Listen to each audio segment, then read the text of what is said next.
তোরা বললেই সমস্যা না, আমরা বললেই দোষ। কারণ তোরা যে পোশাক গুলা যে পরো সেগুলা পোশাক কিন্তু পোশাক হইলো ক। তোরা একটা বার কি আয়নার সামনে যাস না যে আসলে আমরা যে পোশাক পরলাম দেখি আয়নার সামনে যা দেখি যে আসলে কিবা দেখা যায়। আর তক তো এমন ভাবে মানে এরকম দেখা যাচ্ছে যে অক্থু সাধ্যের মধ্যে দিচ্ছে। এটা কোনো পোশাক হইলো কি আমান মানা পিঠ দেখা যাচ্ছে, চুলতুলা শরীরে দেখা যাইতেছে দেখাইতেছিস। তোর কি মা বোন নাই, আত্মীয় স্বজন নাই, কিছু কয় না? দিনে দিনে তোরা যে এত ল্যাংটা উলঙ্গ হয়ে যেতেছিস গা, একটা কথা না বললে নাই। তোর সামনে যে বুড়িটা যে দেখা যাইতেছে, বুড়িটা কিবা দেখা যায় দেখছেন, সাইজেই না, কোনো সাইজেই না। এই বুড়িটার ভিতরে মনটা করতেছে 5-6টা প্লান তো পেটের ভিতরে ঢুকাইছে। এটা কোনো গেট তো পোশাক কিরা বড় কিছু তো।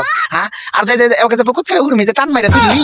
আচ্ছা তুই যদি এত একটু টানটানি করে মন ধরে তাহলে এল্লা পোশাক পরবো কি আমি? যে না পোশাক টানটানি করা লাগবে না, মানুষ সমাজে কোনো আমি মানে লজ্জাবোধ করবো না, হিন্না পোশাক পরবো, ইন্নাকে পরবো।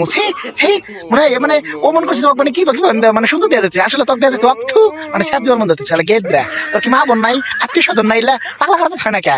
মুসলমান রাষ্ট্র হয়েছে, তোরা নাটক করিস, ভালো কথা তোকে সম্মান করি, কিন্তু এরকম গেদের পোশাক পরিষ্কার তারা কি দিন দিন কি জায়গা পড়াশোনা করে পর ওটা বললে আরো ভালো, সব একবার দেখা যাবো।